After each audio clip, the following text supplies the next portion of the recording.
इस एपिसोड में Zenitsu Tanjiro से नाराज हो जाता है कि तांजीरो ने इतनी सुंदर लड़की को छुपा कर रखा था। बाद में तांजीरो जेनित्सु को बताता है कि नेजुको उसकी बहन है। उसके बाद जेनित्सु नेजुको के आगे पीछे घूमने लगता है, जिससे नेजुको परेशान हो जाती है। तब तांजीरो उनके बीच में आकर जेनित्सु को रुकने को कहता है, पर जेनित्सु को अब तांजीरो से भी और ज्यादा लगाव हो चुका है, क्योंकि वो नेजुको का भाई है। इनोसुके घर के बाहर बैठा होता है। बूढ़ी औरत इनोसुके को कपड़े चेंज करने को कहती है, जिससे वो उसके पहने हुए कपड़ों को धो सके। उसके बाद अगली सुबह तांजीरो का कासुगाई क्रो आता है। वो उन सभी को अगले मिशन के लिए नॉर्थ ईस्ट जाने को कहता है। सभी लोग अपना सामान पैक करके वहाँ से निकलने लगते हैं। वो बूढ़ी औरत गुड लक के लिए उनके पीछे एक चिंगारी जलाती है, जिसे देखकर इनोसुके भड़क जाता है और बूढ़ी औरत पर अटैक कर देता है, पर तांजीरो और जेनित्सु उसे संभाल लेते हैं। उसके बाद सभी लोग सफर पर निकल जाते हैं। शाम होने तक वो लोग नॉर्थ ईस्ट के पहाड़ पर पहुंच जाते हैं। वो पहाड़ बहुत ही भयानक दिख रहा होता है,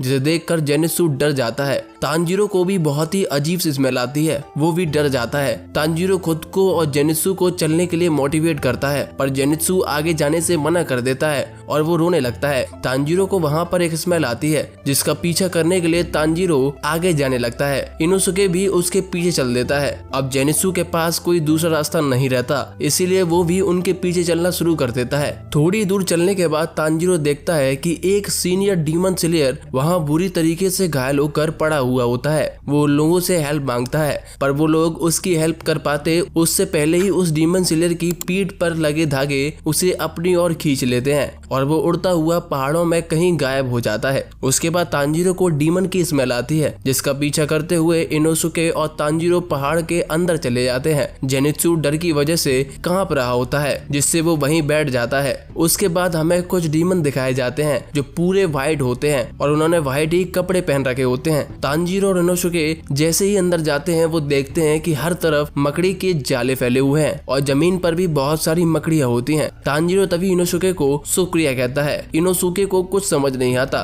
तांजीरो कहता है कि उसे अंदर आने में बहुत ज्यादा डर लग रहा था। इनोसुके की वजह से वो डर पर काबू रख पाया। उसके बाद तांजीरो को कुछ आवाजें सुनाई देती हैं। वो दोनों लोग भागकर वहां जाते हैं। उन्हें वहां पर एक और सीनियर डीमन स्लेयर दिखता है, जो बहुत ही डरा हुआ होता है। वो तांजीरो से कहता है, डीमन स्लेयर कमेटी को तुम्हारी जगह हाशिरा रैंक के डीमन स्लेयर को भेजना चाहिए। जिस पर इनोसुके उसके मुंह पर एक पंच मार देता है और कहता है कि मैं उन सभी से बहुत ज्यादा स्ट्रांग हूँ। तांजीरो इनोसुके को रोक लेता है। वो मिजुनोटो रैंक का डीमन स्लेयर उन दोनों को बताता है कि कासुगाई क्रो के कहने पर 10 डीमन स्लेयर यहाँ पर आए थे। फिर अचानक से वो लोग आपस में ही एक दूसरे को मारने लग गए। मैं जैसे तैसे ही अपनी जान बचाकर छुपता फिर रहा हूँ। उसका कासुगाई क्रो भी अपनी जान बचाकर एक इंसान के पास जाता है, जो कि फाइनल सिलेक्शन करवाता है। वो जाकर उससे कहता है कि वहाँ पर बहुत सारे बच्चे मर गए हैं। उस पहाड़ पर 12 किजुकी में से कोई एक डीमन हो सकता है, जिस पर वो इंसान उसके पीछे खड़े 2 हाशिरा रैंक के डीमन स्लेयर गियुटोबियोका और शिनोबु को उस पहाड़ पर जाने का आदेश देता है। इसके बाद हम देखते हैं कि जेनित्सु सोच रहा होता है कि उसके दोस्त कितने बुरे हैं जो उसको यहाँ ऐसे अकेले हालात में छोड़ के चले गए।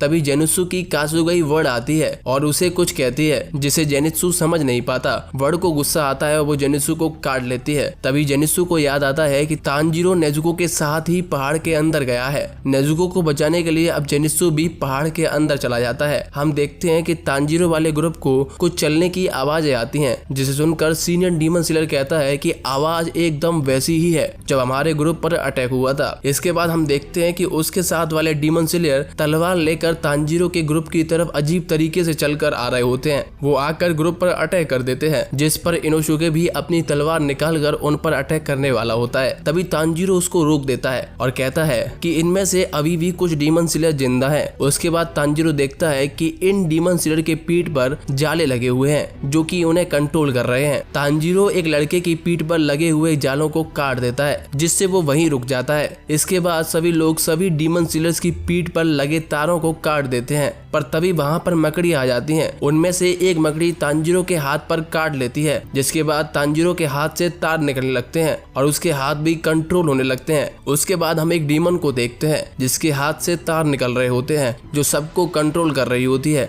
उसके बाद तांजीरो सभी लोगों को मकड़ियों के बारे में बताता है। तांजीरो को एक बहुत ही बुरी स्मेल आती है। तांजीरो उस सीनियर डीमन स्लेयर से उसकी पावर्स के बारे में पूछता है। वो सीनियर डीमन स्लेयर अपना नाम मुराटा बताता है। तांजीरो देखता है कि उसके ऊपर हवा में एक डीमन खड़ा हुआ है जो तांजीरो से कहता है कि वो उसे उसकी फैमिली को परेशान नहीं करने देगा। उसकी मॉम उन सबको अकेले ही मार देंगी। वो डीमन एक मकड़ी जैसा ही दिख रहा होता है और जालों पर खड़ा होता है। इनोसुके उस डीमन के जाल को काटने का ट्राई करता है, पर बहुत ऊंचाई पर होने की वजह से इनोसुके जमीन पर गिर जाता है। तांजीरो कहता है कि ये वो डीमन नहीं है जो सबको कंट्रोल कर रहा है। तांजीरो कहता है कि हमें जल्दी से जल्दी उस डीमन को ढूंढना होगा। इनोसुके तांजीरो से चुप रहने को लिए कहता है और अपनी दोनों तलवार जमीन में गाड़ देता है। उसके बाद इनोसुके बीच ब्रीदिंग की 7th फॉर्म स्पेशल अवेयरनेस का यूज करता है, जिसकी वजह से इनोसुके काफी दूर तक की चीजों को सेंस कर पाता है। इसकी वजह से इनोसुके उस फीमेल डीमन को सेंस कर पाता है जो सबको कंट्रोल कर रही थी।